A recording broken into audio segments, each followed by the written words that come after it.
பாம்பேல red light area போனீங்கன்னா ஆம். ரெட் லைட் ஏரியாவோட இன்னொரு கிராண்ட் ரோட என்னமோ ஒரு இடம் இருக்கு பாம்பேல. அங்க வந்து அப்பர் மிடில் கிளாஸ் ப்ராஸ்டியூஷன். அது என்ன அப்பர் மிடில் கிளாஸ் ப்ராஸ்டியூஷன்? இது வந்து ரெட் லைட் வந்து சீப், ரொம்ப ஒரு லோ லெவல் மலிவு விபச்சாரம். இதெல்லாம் வந்து உலகம் முழுவதும் நடக்குது, எங்க எல்லா இடத்துலையுமே நடக்குது. அதனால இதெல்லாம் வந்து நீங்க தடுக்க முடியாது. இன்னைக்கு இந்தியாவில் வர ஆரம்பிச்சு.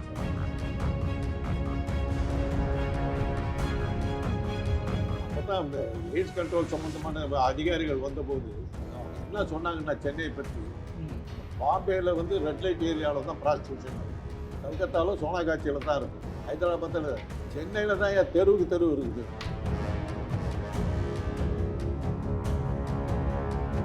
இதுக்கு வரமாட்டான் எவனும். நான்லாம் வந்தேன், எங்களுக்கு எந்த பாராட்டும் கிடையாது, எங்களை பத்மஸ்ரீ கொடுக்க மாட்டாங்க, எதுவும் கொடுக்க மாட்டாங்க.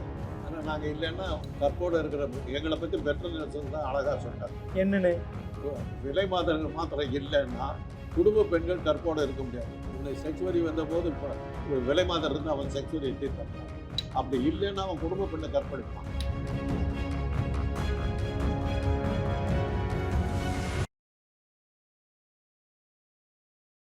தமிழ்நாட்டுல எல்லாமே சேஞ்ச் ஆயிடுச்சு. உங்க நகையையும் சேஞ்ச் பண்ணுங்க. உங்க பழைய நகைக்கு கிராமுக்கு 150 ரூபாய் கூடுதலா வாங்கி புது நகை எடுத்துக்கோங்க. அதே கம்மி சேதாரம் தான் உங்க லலிதால மட்டும்தான். ஆச்சி மசாலா, எந்த சமையலும் ருசி தேடும் ரகசியம் 20 ரூபாய். உலக தமிழர்களுக்கு வணக்கம். இது கிங் டிவி. இன்றைய நிகழ்வில் நம்மோடு மருத்துவர் காங்கராஜ் அவர்கள் இணைகிறார்கள். ஐயா வணக்கம். ஐயா, இன்னைக்கு டெல்லியில ஒரு பெண் ஒரு போஸ்ட் போட்டாங்க. என்ன வந்து அந்த பெண் சொல்றாங்க, என்ன வந்து வாடகைக்கு கூப்பிட்டு போகலாம் அப்படின்றாங்க. எங்க வேணாலும் கூப்பிட்டு போகலாம் வாடகைக்கு அப்படின்னு. டீ சாப்பிட கூப்பிட்டு போனீங்கன்னா 4000 ரூபாய், பைக்கில் கூப்பிட்டு போனால் ஒரு 10,000 ரூபாய், ஒரு நாள் முழுக்க என் கூட இருக்கணும்னா 20,000 ரூபான்னு ட்ரெண்ட் ஆகிட்டே இருக்கு அந்த பெண்ணுடைய அந்த ஷார்ட்ஸு, அந்த பெண் சம்பந்தமான அந்த ஃபோட்டோஸ் தான். இப்படியெல்லாம் வந்து வளர்ச்சி அடைஞ்சிருக்க இந்த நாகரிகத்தை பார்க்கும்போது உங்களுக்கு என்ன தோன்றுகிறது? இது நீங்கள் இந்தியா விட்டு எங்கேயும் வெளியே போகலைங்கிறதுக்கு இந்த இதுதான் ஒரு. ஆமாம், உண்மையாக போகலையா? தமிழ்நாட்டை விட்டே தாண்டல. போயிருந்தீங்கன்னா தெரியும். இருக்குங்களா? மணி நடக்கல. நான் ஜாம்பியா நாட்டுக்கு போயிருந்தேன். ஜாம்பியா? ஆப்பிரிக்காவில். ஆப்பிரிக்காவிலையா? அது அந்த ஊர் பேர் லிமாவோ என்னமோ பேர். அந்த சரி. அங்கே ஹோட்டலில் தங்கியிருக்கிறேன் நான். நாங்கள் வந்து எய்ட்ஸ் கண்ட்ரோலுக்காக அங்கே போயிருக்கோம். எத்தனை வருஷம் முன்னாடி? இது ஆச்சு 25-30 வருஷத்துக்கு முன்னாடி. 2000 போயிருக்கீங்க? போயிருக்கோம். 2000. ஆமாம். நானும் என் ஃப்ரெண்டு நாங்கள் 3 பேரும் ராத்திரி 7 மணிக்கு லவுஞ்சில் உட்காந்துருக்கோம். என்னது லவுஞ்சில்? அந்த வரவேற்பு இது இருக்கு. Okay okay. எங்கள் ஹோட்டலில் உட்காந்துருக்கோம். நாங்கள் 3 ஆம்பளைங்க, மற்றபடி லவுஞ்சே காலி, கம்ப்ளீட்டாக காலி, யாருமே இல்லை. அந்த அவங்க ஒர்க்கர்ஸ் அவங்க தான் இருக்காங்க. திடீர்னு ஒரு 3 பொண்ணுங்க வந்தது. வந்தவுடனே தனியாக தானே உட்காந்துருக்கீங்க? ஆமாம், நாங்கள் ஃப்ரெண்ட்ஸோட பேசிக்கிட்டு இருக்கோம். உனக்கு என்ன அப்படின்னு. நாங்கள் கம்பெனி கொடுக்குறோம். கம்பெனி உடனே நம்ம என் கூட இருந்தவர் ஒருத்தர் நார்த் இந்தியன். கம்பெனி கொடுக்குறதுனா என்னன்னு நீங்கள் சொன்ன மாதிரி சொல்லிச்சு. இதுக்குன்னா எவ்வளோ, இதுக்குன்னா எவ்வளோ, இதுக்குன்னா எவ்வளோ. இது ஆப்பிரிக்காவில். இது ஆப்பிரிக்காவில். நீங்கள் போனது HIV கட்டுப்படுத்த. நான் சொன்னேன், இதை தடுக்கிறதுக்கு தான் நான் இங்கே வந்தேன். நாங்கள் 3 பேர் அதுக்கான ஆஃபீஸு. இப்படி நடக்குது. அப்புறம் மறுநாள் வந்து சம்மந்தமெல்லாம் சொல்கிறேன். மறுநாள் வந்து ஹெல்த் மினிஸ்டர், அந்த நாட்டினுடைய ஹெல்த் மினிஸ்டர் எங்களுக்கு டின்னர் கொடுக்குறாரு. பேச்சுக்கிட்டு இருக்கிறாரு. என்ன பண்ணுறாங்க, முதல்ல ஹோட்டலில் பட்ட சாயந்தரத்தில் ஓப்பனர் அதை நிறுத்தியாங்க. அது மாதிரி நிறைய போச்சு. அதுக்கு முன்னாடி சிங்கப்பூரில் இருக்கேன். நான் தன்னந்தனியாக உட்காந்துருக்கேன். என் ஃப்ரெண்டு வர்றேன்னார். அவர் வர்றேன்னதுக்கு அவருக்காக வெயிட் பண்ணிட்டு உட்காந்து. எங்கள் ஹோட்டல்லையா? ஹோட்டல் ஷாங்க்ரிலா. சரி. சிங்கப்பூருடைய மிகப்பெரிய ஹோட்டல். அதில் அந்த லவுஞ்சில் உட்காந்துருக்கேன். 2 பொண்ணுங்க வந்தாங்க. ரொம்ப நேரமாக தனியாக இருக்கீங்களா, இப்போ வேஜாராக இல்லையா? சரி, என்ன பண்ண போகிறேன், எனக்கு காஃபி குடிக்கிறது இது மாத்திரம் இவ்வளோ. அதே மாதிரி காஃபி குடிக்கிறதுக்கு ஒரு அமௌண்ட் இது அதே மாதிரி எல்லாம் இது பண்ணி. நானும் அப்போவும் நான் போயிருந்தேன், எய்ட்ஸ்க்காக தான் போயிருக்கேன். சிங்கப்பூரில். அப்போ அந்த பொண்ணு என்ன சொல்லிச்சு, என்னோட வந்து என்ன எங்கள் ஏரியாவை காட்டுற மாதிரியா அப்படின்னு. இப்போ என்னால் வர முடியாது, என் ஃப்ரெண்டு வர்றாரு, நாளைக்கு நான் வர்றேன், என் டைமை சொல்லுன்னா டைமை சொல்லிச்சு. அங்கே போனால் ஒரு பெரிய பில்டிங்கு, அந்த பில்டிங்குள்ளார ரூம்ஸ் இருக்குது. ரூம்ஸ்குள்ளார போனால் இந்த ரயில்வே கம்பார்ட்மெண்ட்டில் போனாக்கா 3 பெர்த் இருக்கும்ல. ஆமா, செகண்ட் ஃபர்ஸ்ட் மேல ஸ்லீப்பர் பெர்த், தேர்டு இது ஆர்டினரி கம்பார்ட்மெண்ட். அது மாதிரி 3 டயர் இருக்குது. 3லேயும் பெட்ஸு. நான் அது வந்து அந்த ஒரு கான்ஃபரன்ஸில் தான் பேச சொன்னேன். சிங்கப்பூர் ஏன் இப்படி டூரிசம் இவ்வளோ பிரமாதம் இருக்குதோ இதுதான் காரணம் அப்படி. அப்புறம் என்னை கூப்பிட்டு கேட்டாங்க. போயிட்டு வந்து அந்த ஏரியாவுக்கு இருந்தேன். அதை வச்சு தான் நாங்கள் பொறுத்துக்கிட்டு போகிறோம்னு சொல்லிட்டாங்க. இதெல்லாம் எங்கேயுமே தடுக்க முடியாது. இப்போ தான் இந்தியாவுக்கு வந்துருக்குதுன்னு அர்த்தம். இது உலகம் முழுவதும் நடக்குது. உலகம் முழுவதும் இது இன்னொரு இடத்தையும் சொல்கிறேன். தென் அமெரிக்காவில் பெருங்கிற நாட்டுக்கு போயிருந்தேன். அந்த கேபிட்டல் அதனால் அங்கே இருக்கிற ஹோட்டல்லையும் எனக்கு இதே அனுபவம். பெருவில் கூட இன்னொருத்தர் ராஜமாணிக்கன்ற இங்கே தான் இருக்காரு. அப்புறம் நடந்து உட்காந்துருந்தோம். ஏர்போர்ட்லேயே எங்களுக்கு ஆள் கிடைச்சி. இதெல்லாம் வந்து நீங்கள் ஒன்றும் பண்ண முடியாது. அப்ரோச் பண்ணுறாங்க வந்து. அதெல்லாம் அங்கே இப்போ இல்லீகலா அது. பாம்பேல ரெட் லைட் ஏரியா போனீங்கன்னா, ரெட் லைட் ஏரியாவோட இன்னொரு கிராண்ட் ரோட என்னமோ ஒரு இடம் இருக்கு பாம்பேல. அங்கே வந்து அப்பர் மிடில் கிளாஸ் ப்ராஸ்டியூஷன். அது என்ன அப்பர் மிடில் கிளாஸ் ப்ராஸ்டியூஷன்? இது வந்து ரெட் லைட் வந்து சீப்பு, ரொம்ப ஒரு லோ லெவல் மலிவு விபச்சாரம். 1000-500. இது வந்து கொஞ்சம் ஸ்டாண்டர்ட் தரமான பொருளாக இருக்கும். நாங்கள் 2 பேர் உட்காந்து சாப்பிட்டுருக்கோம். சுந்தரம் என் ஃப்ரெண்டு 2 பேர் சாப்பிட்டுட்டு இருக்கோம். மத்தியானம் 1 மணி. எதிர் ரோடு ஹோட்டல் முடியுது. ஹோட்டலுக்கு எதிரில் ரோடு. அந்த ரோடுக்கு ஆப்போசிட்டில் வீடுங்க. அந்த வீட்டிலேருந்து ஒரு பொண்ணு எங்களை பார்த்துச்சு. 10 நிமிஷம் கழித்து எங்ககிட்ட வந்து உட்காந்து, வீட்டில் யாரும் இல்லை, தனியாக தான் இருக்காங்க, என்ன சொல்கிறீங்க? இது மாதிரிலாம் சொன்னாக்கா வரும் எனக்கு காமாந்தக்கார காம வெறி பிடித்த கபோதி அயோக்கிய ராஸ்கல் பொறுக்கி நாய் யார் இந்த உத்தம புத்தகம் கிடைக்காம வரட்டு போய் கிடைக்கிறீங்களா? எனக்கு கப்பட்டு கிடைச்சா ஆளாக வந்தால் போகும். இதெல்லாம் வந்து உலகம் முழுவதும் நடக்குது. எங்கே எல்லா இடத்துலையுமே நடக்குது. அதனால் இதெல்லாம் வந்து நீங்கள் தடுக்க முடியாது. இன்னைக்கு இந்தியாவில் வர ஆரம்பிச்சு. அப்படிதான் பார்க்கணும் இல்லையா? இது ஒரு கலாச்சார சீரழிவு. இது அந்த பொண்ணு தைரியமாக வந்துருக்கு. இது ஏற்கனவே ரெட் லைட் ஏரியா இருக்குதுங்க. இதில் கல்கத்தாவில் சோனா காட்சி இருக்குது. ஹைதராபாத்தில் வந்து சார்மினார் ஏரியா.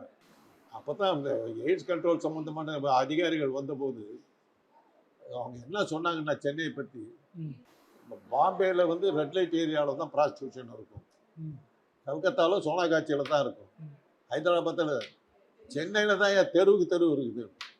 சென்னையிலையா? இதெல்லாம் நாங்கள் கொடுத்துருக்கோம், ரிப்போர்ட் கொடுத்துருக்கோம் கவர்மெண்ட். ஒவ்வொரு தெருவுலையும் ஒரு எண்டில் ஒரு வீடு இருக்கும்.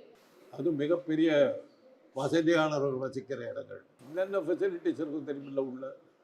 நான் போனதில்லை, தெரியாது. அந்த இந்த துறையில் இருக்கிற டாக்டருங்கிறதுனால எனக்கு அதெல்லாம் தெரியும். என்னென்ன இருக்கும் உள்ள? ப்ளூ ஃபில் பார்க்கலாம், லிக்கர் இருக்கும். நீங்கள் தண்ணி அடிச்சுக்கிட்டே ப்ளூ ஃபில் பார்த்துக்கிட்டே சிக்ஸ் வச்சுக்கலாம். சென்னையில் எல்லாம் இருக்கு. டெலிஃபோன் மூலமாக நீங்கள் ஃபிக்ஸ் பண்ணலாம். சில பேர் வந்து நல்ல டீசெண்டான வேலையில் இருப்பவங்க. அவங்களுக்கு டைமிங் என்ன தெரியுமில்ல? என்ன டைமு? காலையில் 11 மணிக்கு வருவாங்க, 3:30 மணிக்கு கொண்டு வந்து அவங்க ஆஃபீஸில் விட்டுருவாங்க. எதனால் அப்படி? அவங்க வேலைக்கு போனதா கணக்கு.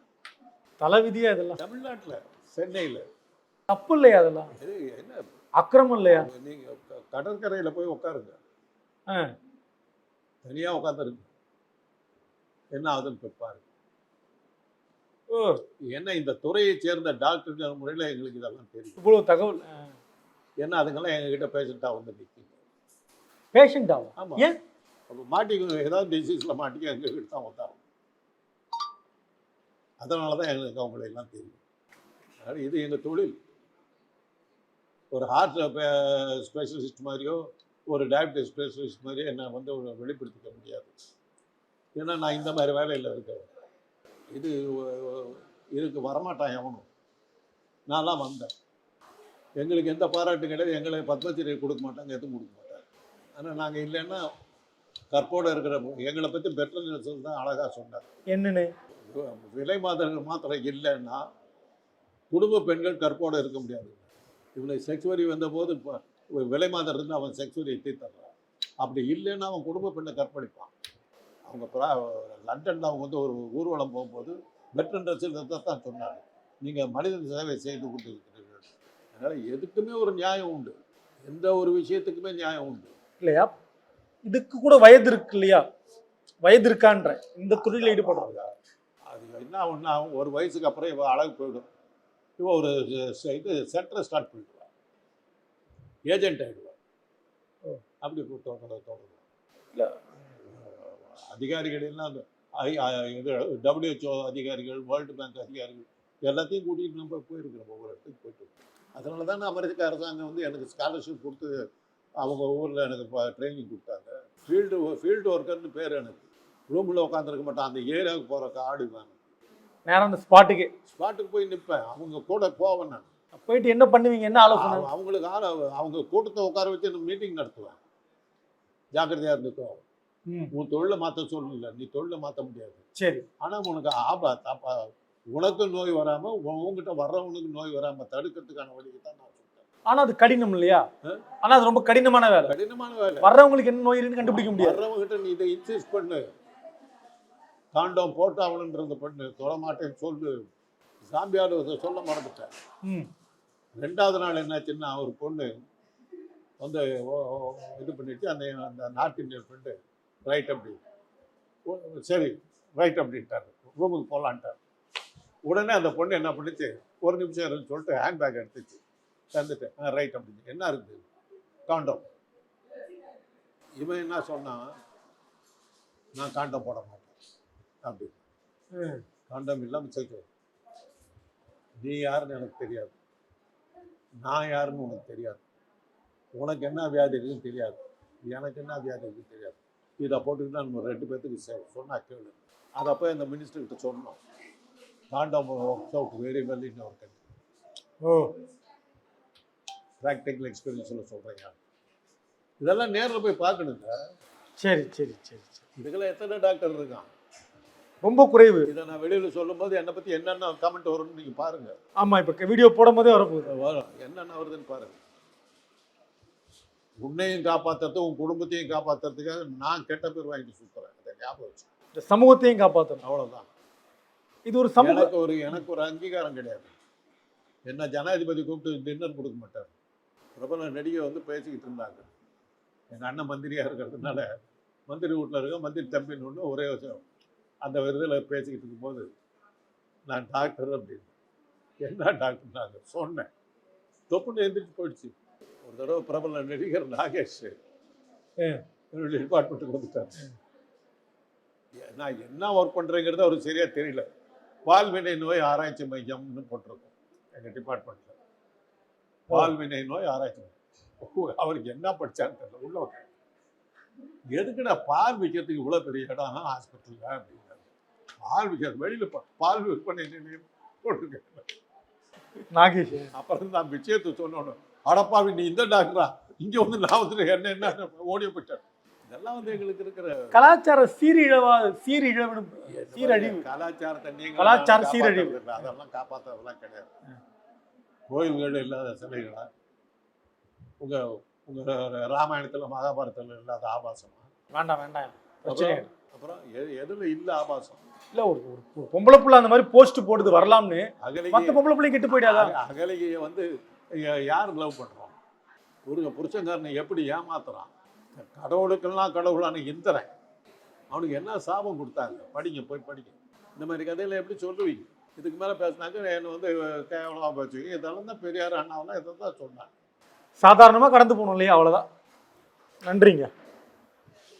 தமிழ்நாட்டுல எல்லாமே சேஞ்ச் ஆயிடுச்சு. உங்க நகையையும் சேஞ்ச் பண்ணுங்க. உங்க பழைய நகைக்கு கிராமுக்கு 150 ரூபாய் கூடுதலா வாங்கி புது நகை எடுத்துக்கோங்க. அதே கம்மி சேதாரம் தான் உங்க லலிதால மட்டும்தான். ஆச்சி மசாலா. எந்த சமையலும் ருசி தேடும் ரகசியம் 20 ரூபாய்.